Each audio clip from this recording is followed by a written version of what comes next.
इयत्ता 6वी बदललेला सिलेबस गणितामधील गुणोत्तर व प्रमाण 7वे प्रकरण आणि स्वाध्याय 7 या ठिकाणी आता आपण बघत आहोत. स्वाध्याय 7 पूर्ण सोडवून देणार आहे, त्यामुळे व्हिडिओ शेवटपर्यंत नक्की बघा. व्हिडिओ आवडला तर व्हिडिओला लाईक, शेअर आणि कमेंट करायला विसरू नका. आणि त्याचप्रमाणे जर चॅनलवर नवीन आणि पहिल्यांदाच असाल तर चॅनलला नक्की सबस्क्राईब करून बेल आयकॉन दाबा. पहिला प्रश्न आहे आपला, अचूक पर्याय निवडा. आता 5/7 या प्रमाणाचे गुणोत्तर कोणते? म्हणजे 5 अंशात असणार आहे आणि छेदात 7 असणार आहे, म्हणजे पहिला पर्याय या ठिकाणी बरोबर असणार आहे. ठीक आहे, दुसऱ्या गणिताकडे जाऊया. काय सांगितलेलं आहे बघा, 60/36 60/36 सांगितलेलं आहे. चे अतिसंक्षिप्त रूप कोणते? आता 60 ला आणि 36 ला भाग जाणारी संख्या कोणती आहे बघा, तर 6 आहे. बरोबर आहे, म्हणजे इथे किती आले, 10 आले आणि 6 6 36. पण आता 10 आणि 6 ला सुद्धा परत एकदा भाग जातो, म्हणजे कितीने जातो, 2 ने जातो. म्हणजे बेपंचे 10 आणि बेत्रिक 6 म्हणजे 5/3 हे गुणोत्तर असणार आहे. म्हणजे पर्याय क्रमांक डी या ठिकाणी बरोबर आहे. ठीक आहे, बघूया पुढचा प्रश्न. तिसरा प्रश्न आहे बघा इथं, 2 किलोग्रॅमचे 800 ग्रॅमशी असलेले गुणोत्तर. आता हे डिटेलमध्ये आपण मागच्या सराव संचामध्ये बघितलेलं आहे.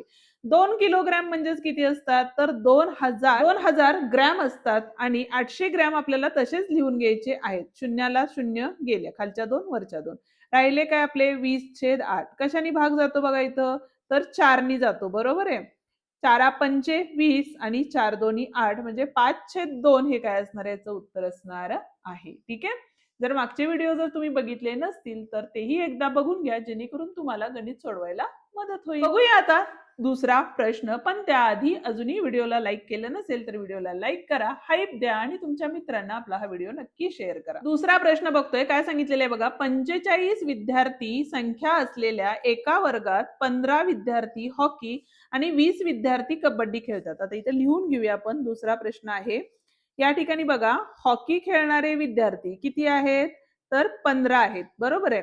नंतर कबड्डी खेळणारे विद्यार्थी किती आहेत, तर 20 आहेत. ठीक आहे, आणि उर्वरित काय खेळतात, तर खो खो खेळतात.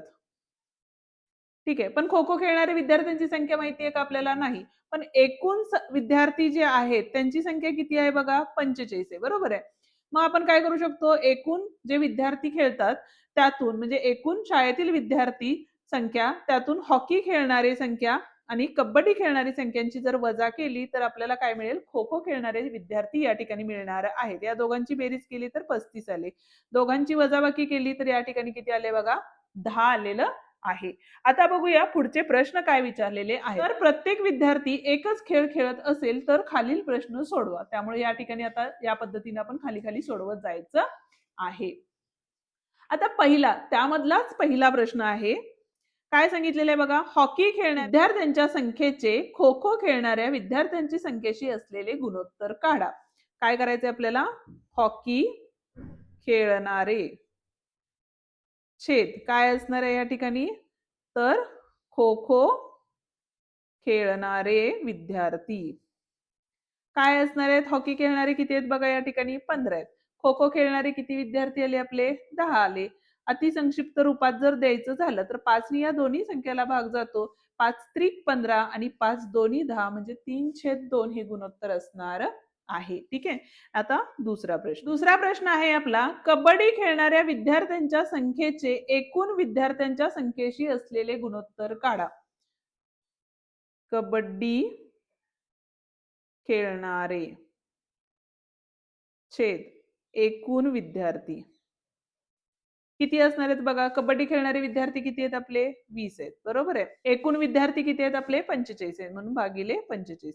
आता या दोघांना भाग जाणारी संख्या कोणती आहे बघा, तर परत एकदा 5च आहे, म्हणून 5 नी भाग घालवला, 5 चोक 20 आणि 5 9 किती होतात, तर 45 होतात. म्हणजे 4×9 हे काय असणार आहे, याचं गुणोत्तर असणार आहे. आता यातलाच तिसरा प्रश्न आहे तो बघूया. काय सांगितलेलं आहे बघा, हॉकी खेळणाऱ्या विद्यार्थ्यांचे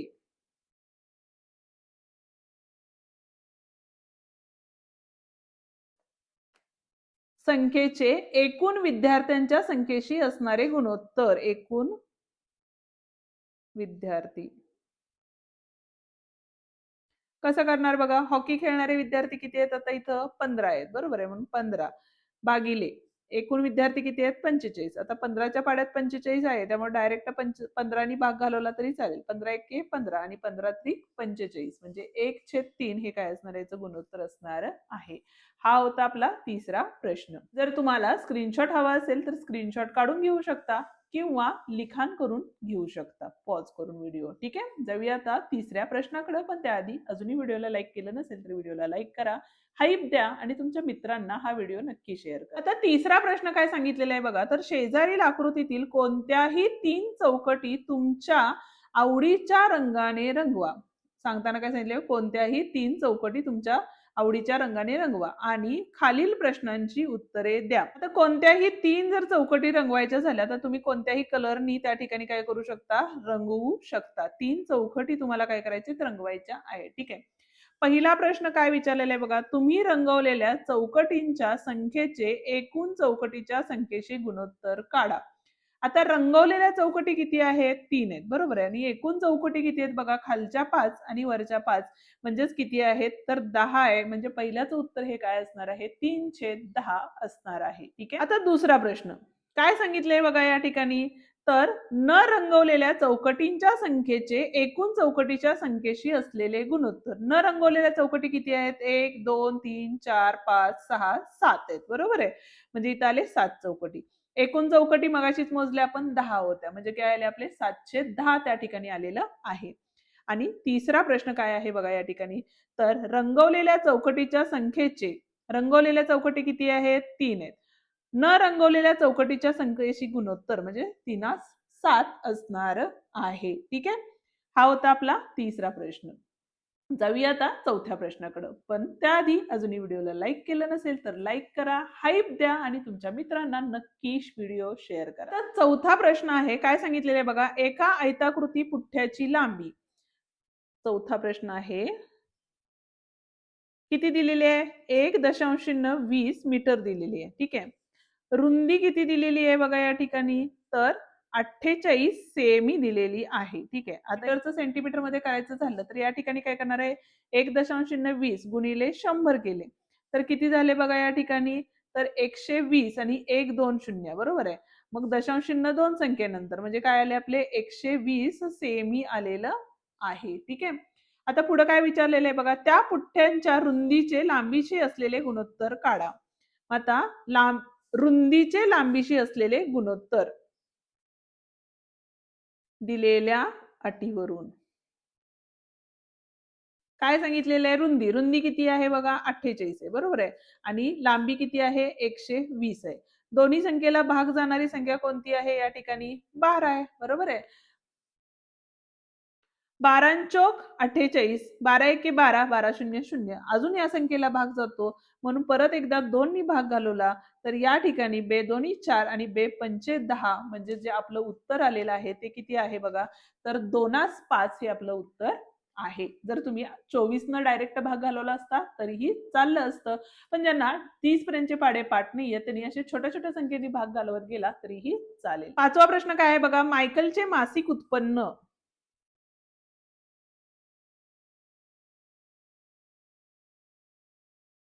किती आहे, रुपये 52,000 आहे. ठीक आहे, पुढे काय सांगितलेलं आहे बघा, तर मासिक बचत करतो, किती करतो, 13,000 रुपयाची काय करतो, बचत करतो.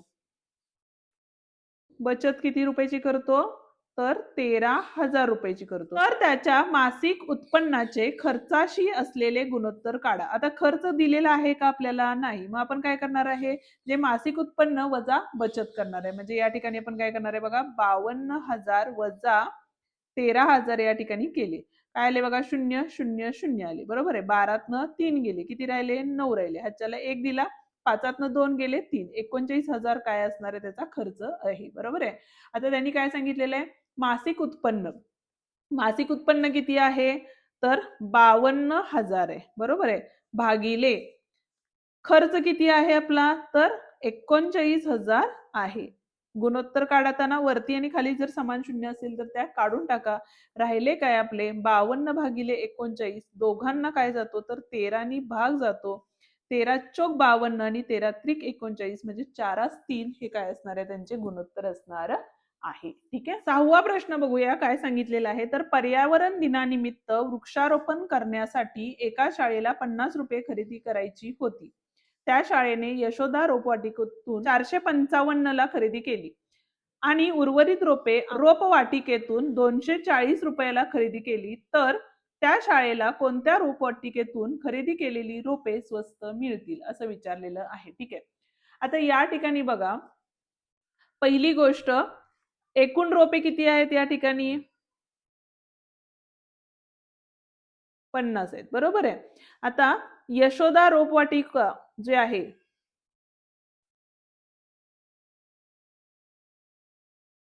यशोदा रोपवाटिकेतून किती रुपये घेतली त्यांनी? 35 रुपये. कितीला घेतली? तर रुपये 455 रुपयांना घेतलेली आहे. ठीक आहे. तर एक रोप कितीला मिळालं त्यांना? तर 455 भागिले 35 केले. ठीक आहे. आता या ठिकाणी जर तुम्हाला 35चा पाढा येत नसेल तर छोट्या छोट्या संख्येने तुम्ही भाग घालत गेला तरीही चालेल. आता आपण पहिल्यांदा 5 ने भाग घालू या संख्येला. तर काय येईल बघा, 5 9 45 आणि 5 1 5 आले. 5 7 किती होतात? तर 35 होतात. बरोबर आहे. आता राहिलेली संख्या आपली 91 भागिले 7 होती, म्हणून आपण काय केले, 7 ने या दोन्ही संख्येला भाग घालवला. 7 1 7, 2 राहिले, 7 3 21 आणि भागाकारात 1, म्हणजे एक रोप जे आहे ते 13 रुपयांना या ठिकाणी मिळालेलं आहे. ठीक आहे. आता पुढे काय सांगितलेलं आहे बघा त्यांनी, तर अमोल रोपवाटिका.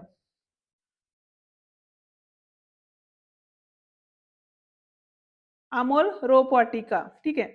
अमोल रोपवाटिकेतून किती रोपं घेतली असणार आहेत? तर उर्वरित. उर्वरित म्हणजे किती बघा, तर इथं 50 होते, त्यातले 35 रोपं यशोदा रोपवाटिकेतून घेतली. मग अमोल रोपवाटिकेतून किती असणार आहेत? तर 50 वजा 35 केले तर या ठिकाणी बघा 5 राहिले, हातच्याला 1 दिला, 5तनं 4 गेले, 1.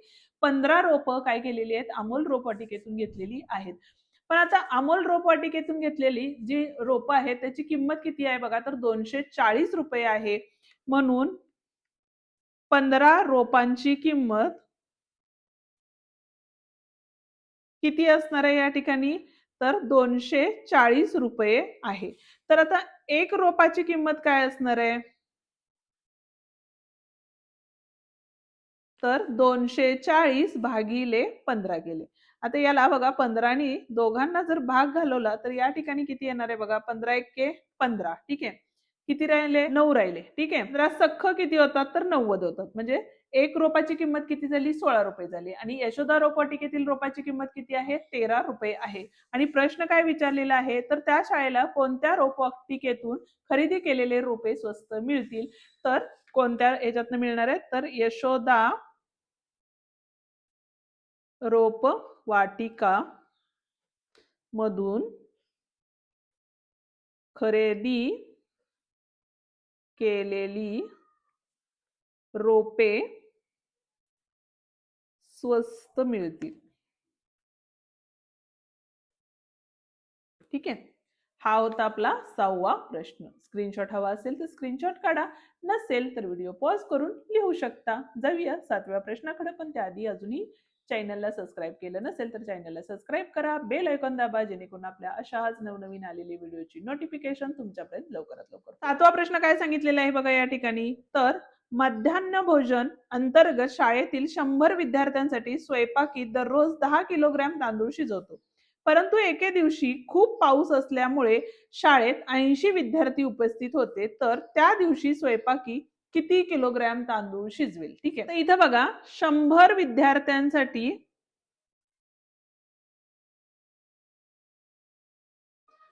10 किलोग्रॅम आहे. ठीक आहे. म्हणजेच आपण याचं जर ग्रॅम मध्ये कन्व्हर्जन केलं तर किती असणार आहे या ठिकाणी? राहू दे, ग्रॅम मध्ये राहिलं तर चालेल, 10 किलो असणार आहे. मग एका विद्यार्थ्यासाठी काय असणार आहे? विद्यार्थ्यासाठी किती असणार आहे? तर 100 10 भागिले 100 असणार आहे. कारण 100 विद्यार्थ्यांसाठी किती हे काढाय, म्हणजे एका विद्यार्थ्यासाठी किती काढायचे म्हणून 100 आपण काय करणार आहे? खाली घेणार आहे. शून्याला शून्य गेले म्हणजे किती राहिले बघा, 1/10 किलो राहिले. ठीक आहे. आता पुढे प्रश्न काय विचारलेला आहे? तर 80 विद्यार्थ्यांसाठी किती तांदूळ शिजवेल असं होतं. बरोबर आहे. म्हणजे 80 विद्यार्थ्यांसाठी किती असणार आहेत तर 80 गुणिले 1/10 म्हणजेच काय झाले बघा 80 भागिले 10 झाले. शून्याला शून्य गेले म्हणजेच काय झाले 8 किलोग्रॅम तांदूळ काय असणार आहे ते शिजवणार आहेत. ठीक आहे. हा होता आपला शेवटचा प्रश्न. या ठिकाणी आपला हा स्वाध्याय हे प्रकरण संपते. आजचा व्हिडिओ तुम्हाला कसा वाटला ते कमेंट करून नक्की सांगा. व्हिडिओ आवडला असेल तर व्हिडिओला लाईक शेअर आणि कमेंट करायला विसरू नका आणि त्याचप्रमाणे जर चॅनलवर नवीन आणि पहिल्यांदाच असाल तर चॅनलला नक्की सबस्क्राईब करून बेल आयकॉन ही दाबा. धन्यवाद.